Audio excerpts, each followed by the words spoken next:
Well, good morning again, and I'd like to introduce myself. I'm Dr. Caleb Chin, Dean, Dean's School of Business, and I know some of you, but not everybody.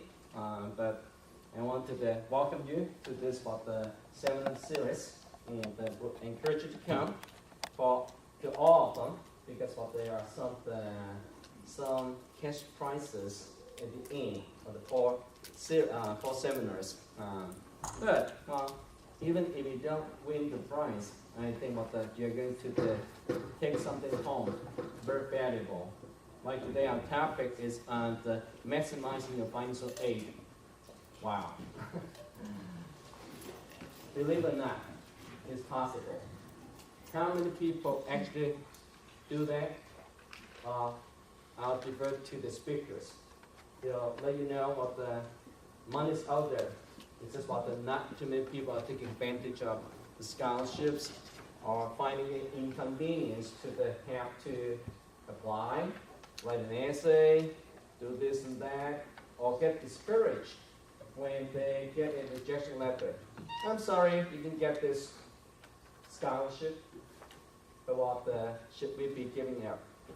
We have quite a few employees here.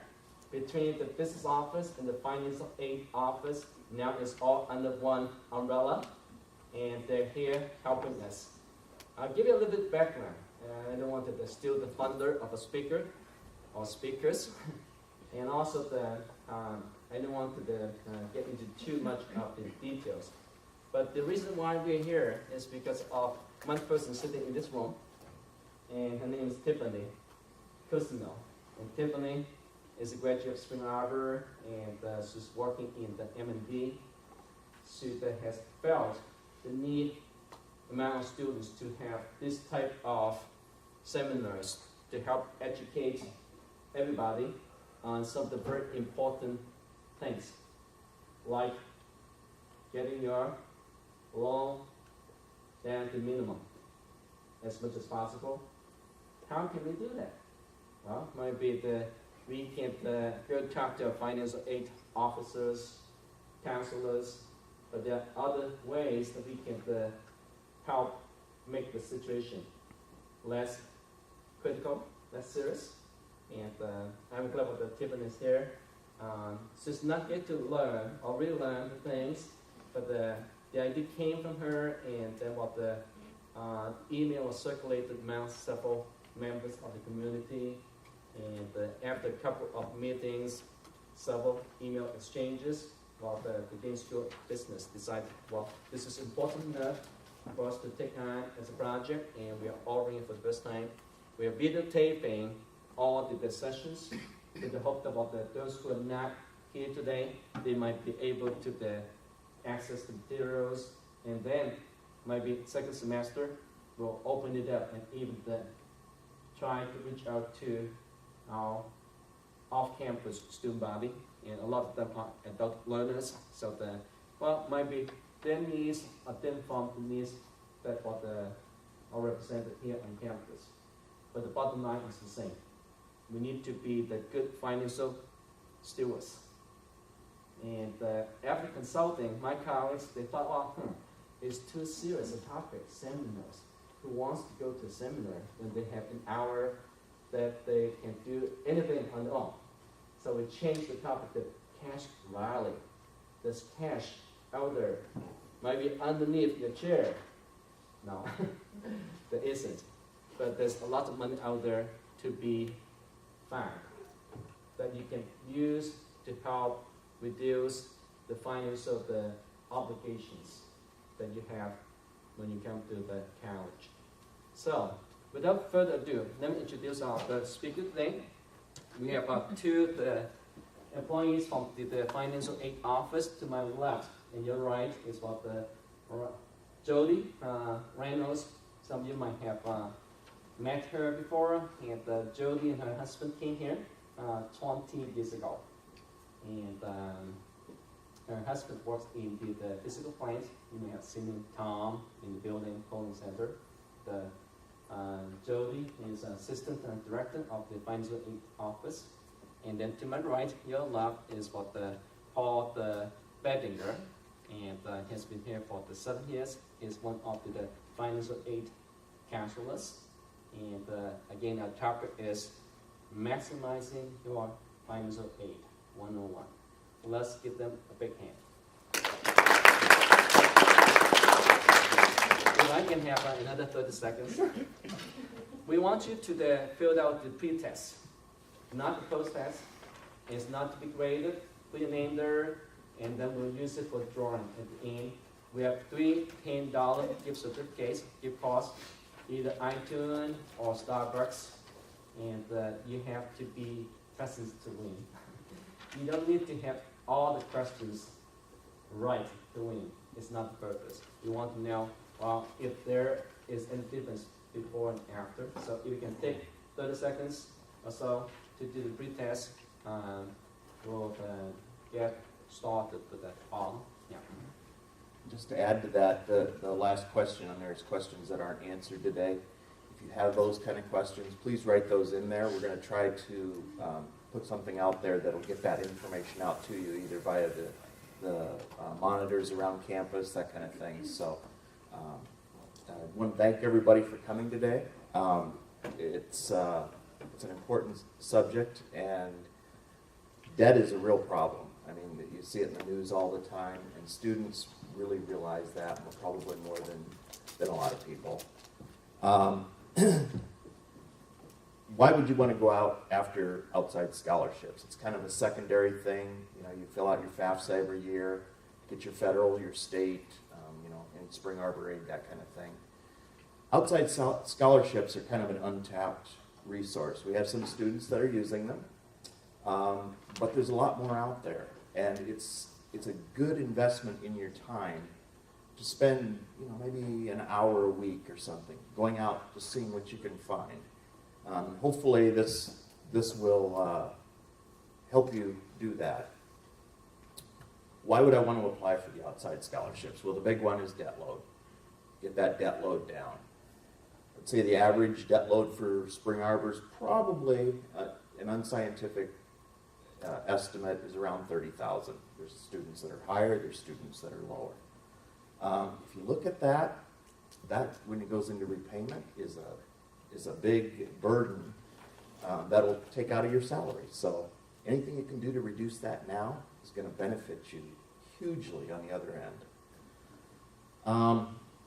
Statistics show that students that apply for scholarships and win outside scholarships they're more likely to graduate, more serious about their studies. So it's definitely something worth doing. And then students with little or no debt are more apt to go on to grad school. Grad school, there's a lot less scholarship help out there. So anything you do on your undergraduate level, if you're thinking of going on to grad school, it's well worth keeping that debt load down, because you'll see some of that on the grad side.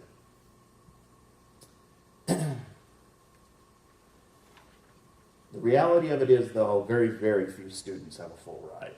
I mean, it's less than 1%. It's like 0.3% of students actually get a full ride. But you can maximize your free money by going after some of those outside scholarships.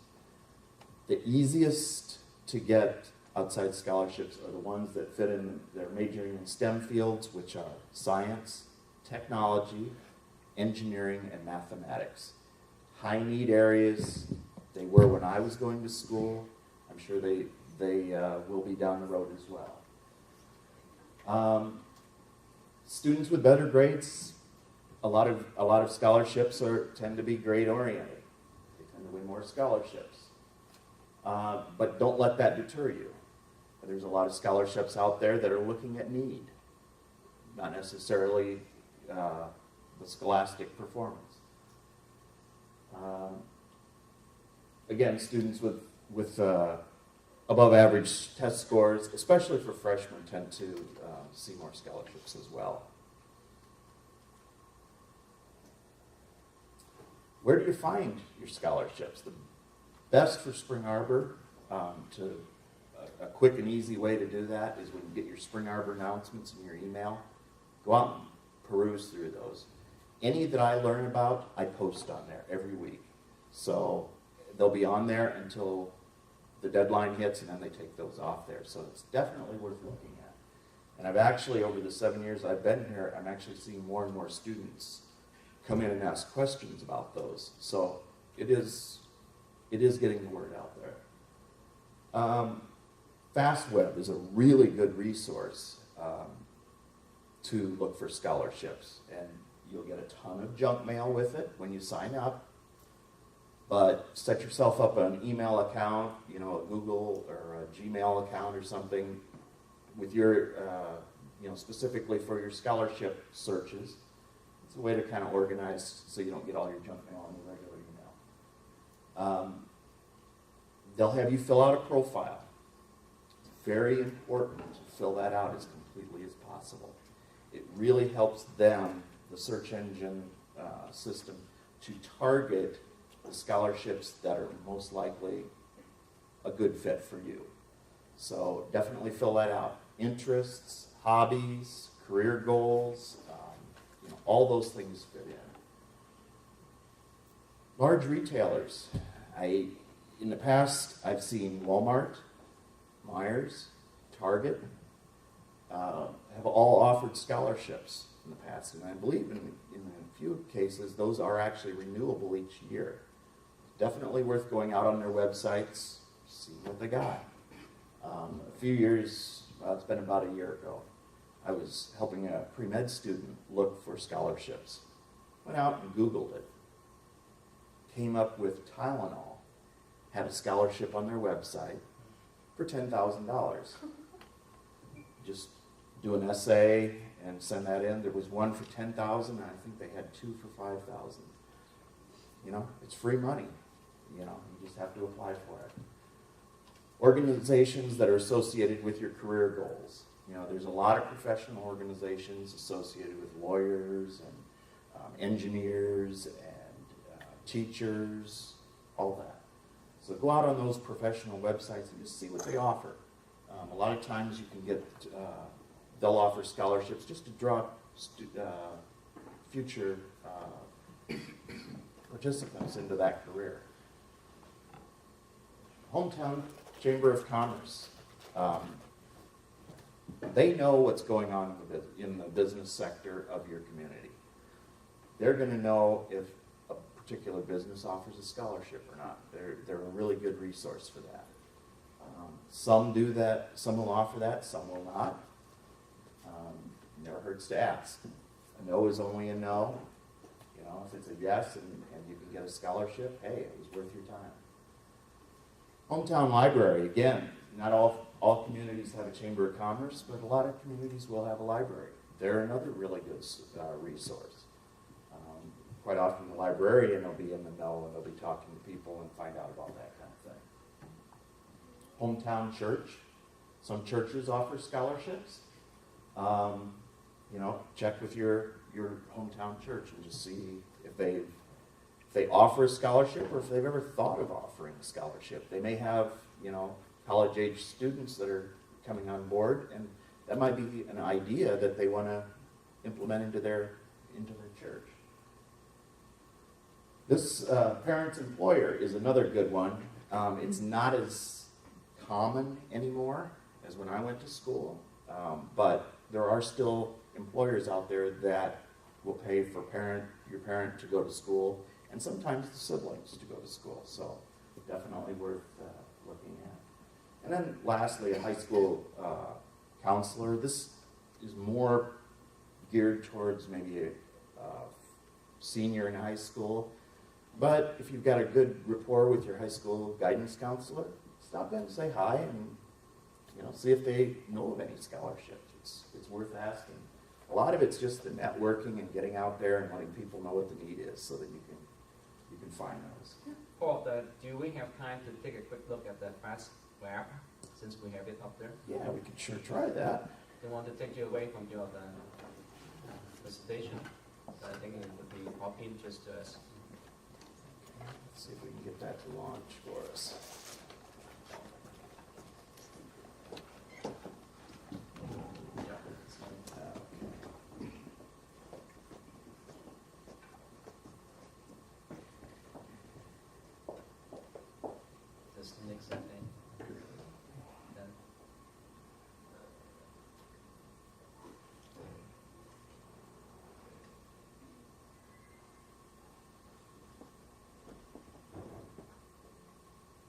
Okay, FastWeb website. It's very easy to use. You start your search.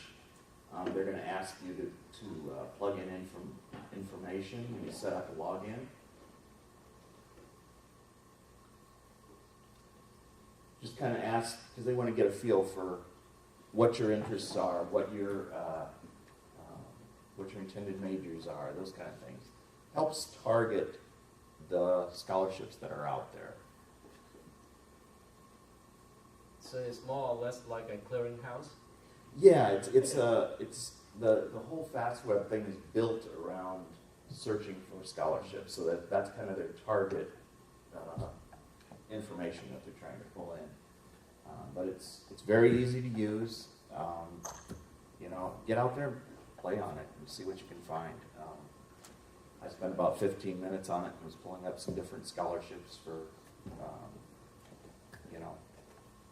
all sorts of different areas. You hear of the ones that, blue-eyed, green-eyed students, those kind of things that they offer you a scholarship. There's a few of those out there, but the reality of it is go after what you're really interested in. I had a student, I think it's been 3 years ago now, that came into my office with a scholarship check of $1,000. And he says, I was buying parts for my dirt bike. And he says, I was online and they offered a scholarship. I applied for it and got it. So they come up anywheres. You just got to be always vigilant for that.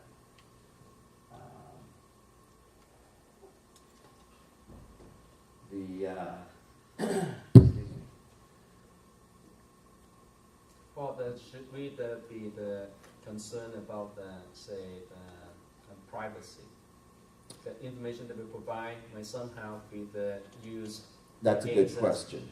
Yeah, that's a real good question. This is used, to target the different scholarships, banks and things. You're going to get all kinds of bank offers. That side of it is kind of part of it. The thing to look at, though, as you're searching your scholarships, if you see an offer that says for $35.95, I can get you all the scholarships you're eligible for to help you reduce your costs, they're going to take your $35.95, and you're never going to see them again. I had one student this past year that spent $350 to get all the scholarships that they were eligible for. The company filled out their FAFSA after they gave them all their information, and that was something they could have done for free. So don't fall for the, send me money and I'll find you scholarships. It's a total scam. The big rule is if it costs money to get money, it's a scam. I've never ever seen one that was not. So just keep that in mind as you search. But the security question is very good because you have to think about that in this day and age. Well, there's another benefit of using like a Gmail account instead of your regular account, so that you're not getting, say, hundreds of emails bombarding you. Yep, exactly. How do you win a scholarship? You say, well, I've gone out and I filled out a half dozen scholarships and I've never heard back from anybody. And I hear this a lot. The main thing is you got to apply to win. I mean, that's the fact. You're guaranteed not to win if you don't apply. So it's definitely worth applying. Some scholarships are random. I mean, the reality of it is there's some luck involved. You can maximize your chances of getting that scholarship, though, by going after some of the ones that not everybody wants to fill out. Sometimes you write down your name, your number, your address, phone number or whatever, and you submit it, and you go into a drawing with 3 or 4 million other people, and they offer one scholarship. What about the one that you have to write a 200-word essay? Nobody likes to write essays, but if you spend, let's say 10 hours, working up a really good essay, addressing their questions, and you win that, you just earned $100 an hour for your time spent. That's pretty good. That's a pretty good return on your time. So don't count on winning. I see students that will apply for a scholarship. Well, I've got this scholarship I applied for. That's how I'm going to, cover my expenses. You can't rely on that because you don't know until you've won it whether you're going to get it or not. Just keep applying because that persistence pays. I actually have a relative that was big into doing you see the box of the win a new car, that kind of thing. He was really into it as his hobby. And he entered everything and anything that he could come across. And he actually won some stuff, trips. He actually won, side of beef one time and different things like that. I mean, he probably filled out, for every one that he won, he probably filled out 500 forms. But it works the same way with scholarships. The more you fill out, the more likely you are to win. So. Students are going to be rejected way more than they're going to win. I mean, that's part of the scholarships. There's a lot of students out there that need money, and, not everybody's going to win. That's the reality of it.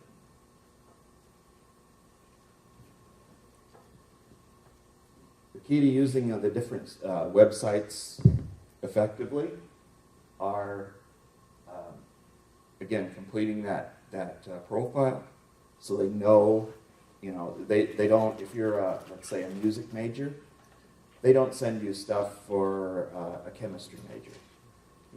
That's just not going to work. You want to narrow that search down as much as possible so that you can get as much information and so they can send you as many scholarships that there's a good chance you could win. I would also recommend in looking at a couple different sites. Petersons.com offers a site as well as FastWeb. You'll find some similar ones on each site, but that also helps reduce your chance of getting scammed. If there's more information out there on two different sites, it's more likely to be legitimate than not.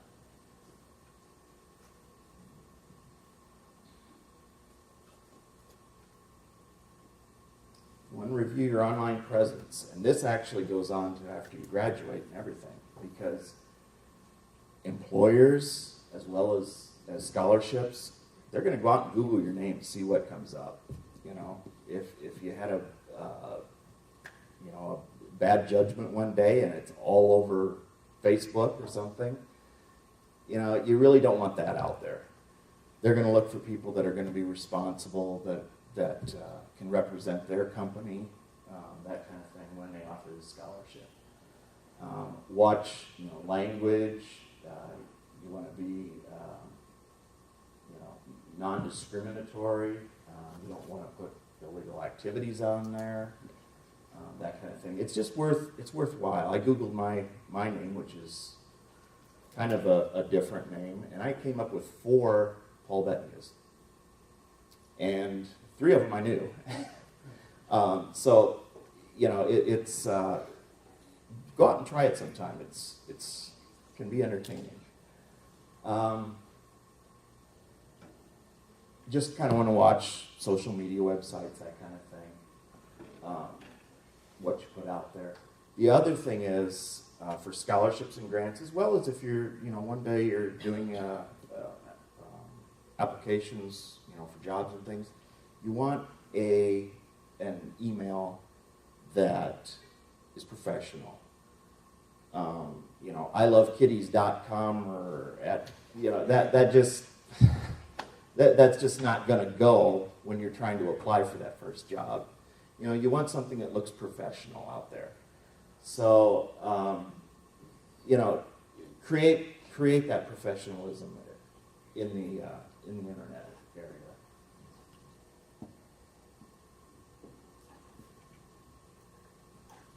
can improve your winning of scholarships, again, by going after some of the essays. And I know essays are a drag. Not everybody likes to write them. But there's really some quite interesting ones out there. And I've actually stumbled across a few of them that are addressing current world issues, those kind of things. And to me, those would be a lot easier to write on. They're looking for ideas, you know, what young people are thinking about and how to solve some of those problems. So, you know, you can be passionate about that. You don't want to be negative when you're writing those. You don't want to offend the reader, but you can still have a strong opinion on those things, and you know, get your point across. I actually, a relative of mine had to do a paper in high school, and the science teacher wanted her to do a paper on abortion, pros of abortion, and she did not agree with that at all. She really struggled with doing this paper. But when she wrote the paper, she presented the facts of what were out there, but then she presented the facts of why not to. And the teacher was blown away. She actually did the assignment as she was instructed, but she also had a strong argument for her point of view as well. She didn't offend the teacher, but she still got her point across. So those are some things to kind of keep in mind when you're writing these essays. The other thing, proofread. I don't know if anybody here does ebooks. I love ebooks. Love to read them. One of the downsides of ebooks, though, you see a lot of grammatical errors and spelling errors and things. It's something you really want to proofread. If you're writing an essay, make sure you cover that. You know, have your spelling right, the grammar correct, that kind of thing. And a lot of them have word limitations. If they ask for a 200-word essay, don't write 1,200 words. They're going to chuck that out right away. So, also read your essay when you're done. You know, stand in front of the mirror and read that essay. It's going to, you want to make sure that it flows, because while you understand the information, whoever's reading that, you want them, the words and the thoughts to flow as those are coming out. And be enthusiastic. Be passionate about what you're writing about. That's really, really important. The common mistakes for scholarships: missing the deadlines. We have supplemental aid applications here at Spring Arbor each year. This year they're going online, which we're very happy about. But each year there's a deadline, and usually the day of the deadline, that afternoon, we have all kinds of people come in wanting the form to fill out. They wait till the very end. Or like this last August, we had somebody turn in their supplemental aid application in August. It's due in February. Yeah, it's your chances just aren't there if you don't meet the deadlines. Again, proofreading, failing to follow directions. You really want to cover the length and what the points you're trying to get across. Have very clear. Even if you're only covering, you know, a couple points on what they're looking at, make sure they're clear, concise, and really well addressed. Don't omit the required information. And don't apply for a scholarship that you're not going to qualify for. I mean, there's very few instances, I mean, it does happen. There are scholarships that are offered to people that really don't qualify. I think it was Baker College. A young man walked in with a scholarship check from an unwed mother's scholarship. He was the only one that applied for it. That's a real rarity. I mean, that just doesn't happen too often.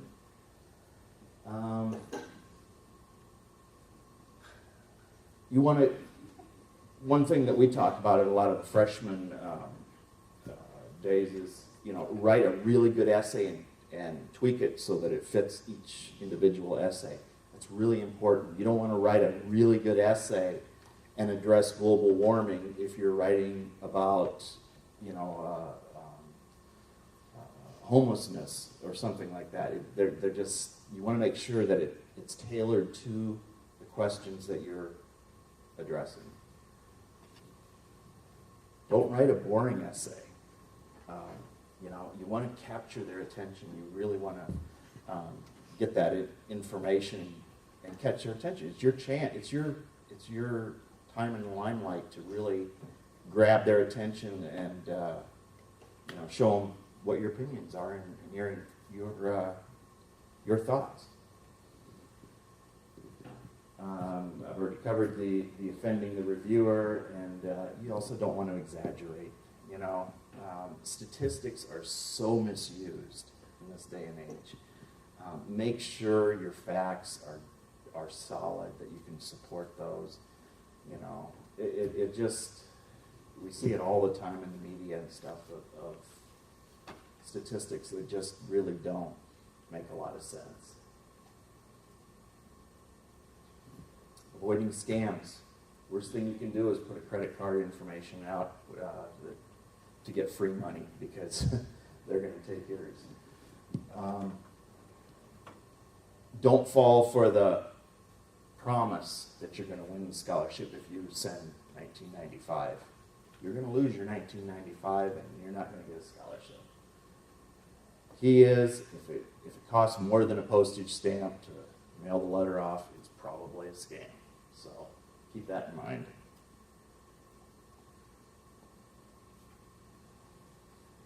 One of the questions that came up in preliminary was, if I go out and apply for all these scholarships, are you going to take away my spring arbor rate? Is that going to reduce it? Most cases, no. There are some exceptions, though. Some of the scholarships and grants that are applied for, outside scholarships, are targeting, let's say, tuition, or most cases it's tuition. I'm going to say room and board, that kind of thing. Michigan tuition grant, tuition, is all about the tuition part of it. They have special rules, so we have to readjust those. We in the financial aid office, if, let's say, you get a $1,000 scholarship, and you've got Michigan tuition grant, but when we add that $1,000 to your scholarships and grants, it pushes you over the need limit by $500. We're going to reduce that spring arbor rate by $500 so that you can keep the Michigan tuition grant and your new scholarship. If, let's say you get a scholarship for $2,500 and it pushes you over by the $2,500, we're going to get rid of that Michigan tuition grant, which is restrictive, and give you the full $2,500 and the full spring arbor rate. So it's kind of a juggling match there. Kind of hard to understand, especially from the student standpoint. It's the rules and regulations of financial aid. So, in most cases, that happens when you hit the need-based limits. Need in financial aid is the cost of attendance minus the expected family contribution, which you get from your FAFSA, leaves you with need. We try to fill that need bucket first, and we like to fill that need bucket with free money, because that's money you don't have to repay. In some cases, it'll take a subsidized loan, push it into the unsubsidized category. It's actually, while you'd rather have the subsidized loan, it's actually a good thing, because you're replacing those dollars with money that you don't have to one day repay. So it is a good thing when that happens.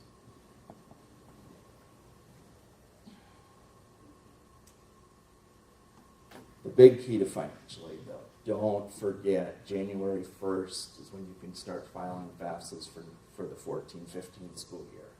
Every year I have students come in, August, September. Why aren't my loans posting? Well, you didn't file your FAFSA. You know, those kind of things. It's really imperative that you file those. State of Michigan has a March 1st deadline for the state competitive scholarship.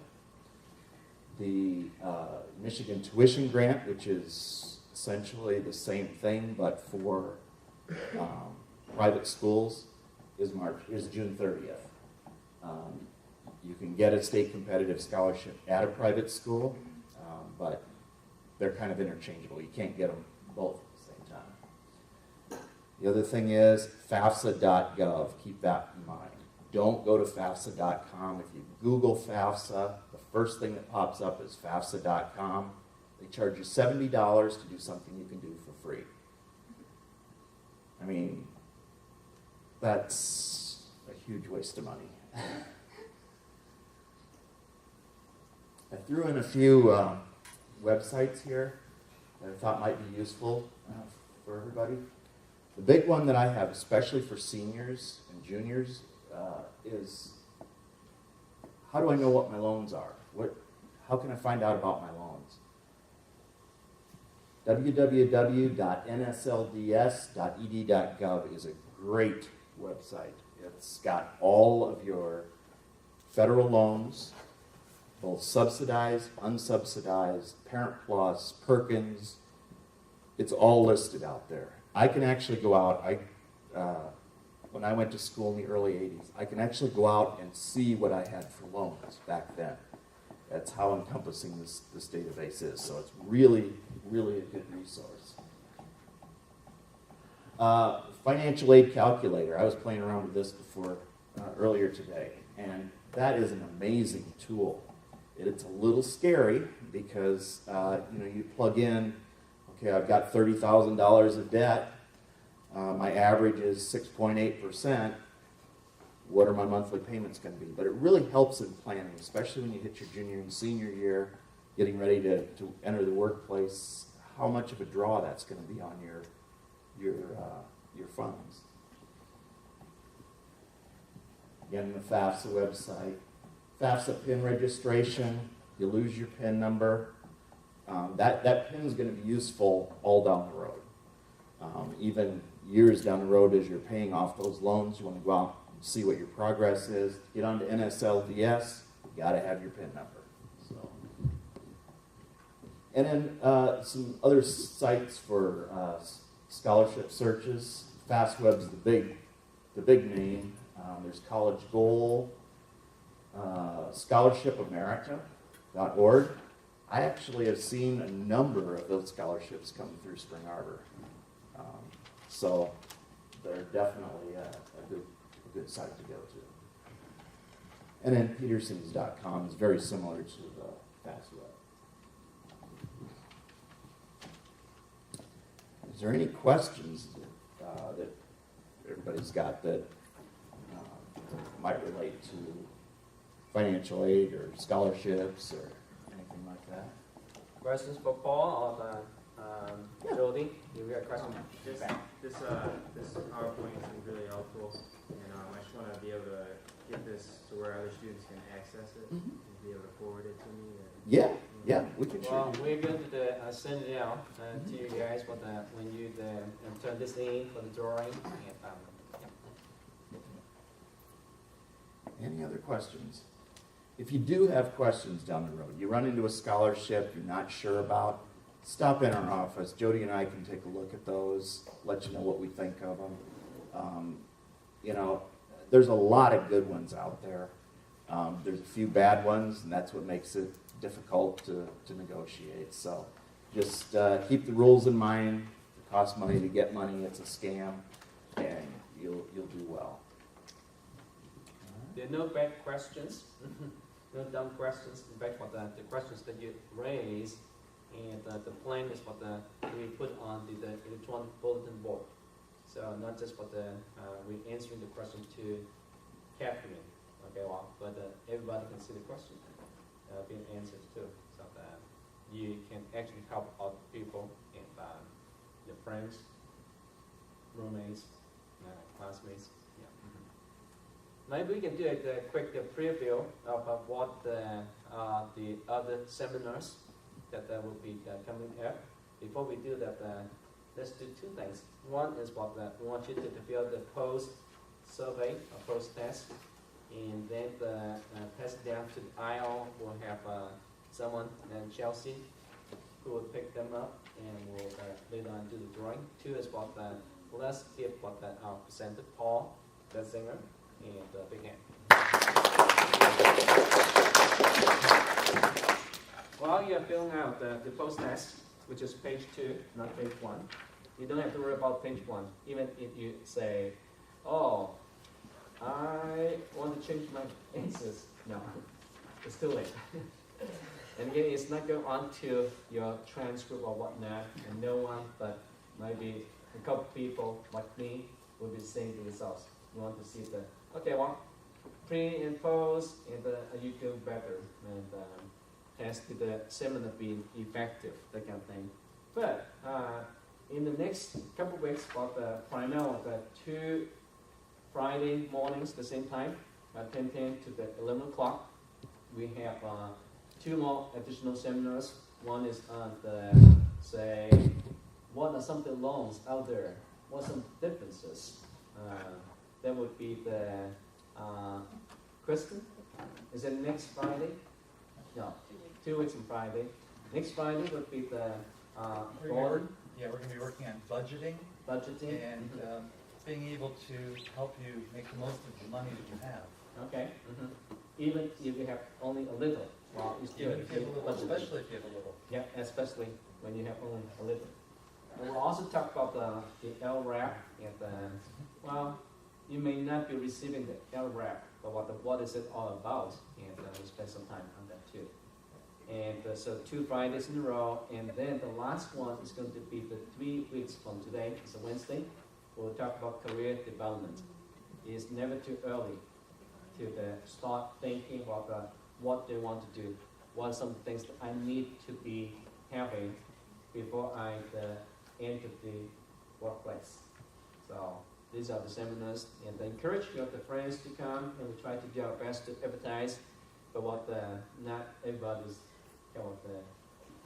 turning into the advertising that we do. But the best advertising is word of mouth. So if you think that you benefit from this morning's seminar, well, do tell 5 people, 10 people. If we have too many people, well, we'll figure it out how to address the problem. But it's going to be you found something valuable you want to share with someone. So, without further ado, if you pass your post test for the young aisle with your name on it, we'll do the drawing, and then we'll let you out there.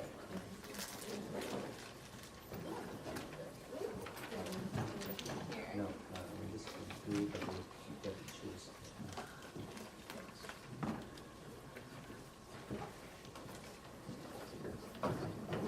Why don't we do a show of hands for how many of you thought about you learn something that you did not know before today on financial aid? This is a quick show of hands. All right, good. Pretty much everybody, except Gordon. Gordon probably have heard of these things for the zillion times. Okay, so everybody's for the pre-post test have been done. We'll do a drawing, and you get to choose. We have 3, either Starbucks or the iTunes cost. And since today is the first one, we're doing 3, and then we'll be doing 2 in the following weeks, and 3 the last week. And everybody who has been to at least 3 of the seminars, you enter into the drawing. We have 2 $100 investment certificates that we are investing the $100 on your behalf. Upon graduation, you can cash out on this certificate. So far, we have been doing well. A group on campus, students supervised by the faculty, Dr. Lewis, they have been investing money, and we have a portfolio of about $27,000. We're adding the $200 investment certificates onto that, and if say you're a freshman and 3.5 years from now, well, this $100 can become $150. Who knows? We have been doing quite well with that investment, so it's free money again. Yeah, how about that? So, without further ado, why don't we, Jody, come here. We have some students from the next school here today. Chelsea's one, and we have Jennifer, and we have James in the back at the Michael too. Yeah. So the first winner of a $10 gift card would be Mary Jordan. Mary Jordan. Okay. iTunes, Starbucks. I'll take iTunes. iTunes. All right. Thank you. Congratulations. The second winner of a $10 gift certificate would be gift card. Caleb Chen. Sydney Price. Sydney Price. Okay, Sydney. iTunes, Starbucks. iTunes. Okay. All right. Congratulations. Final one. Who will get 4? No. Just one. Just one.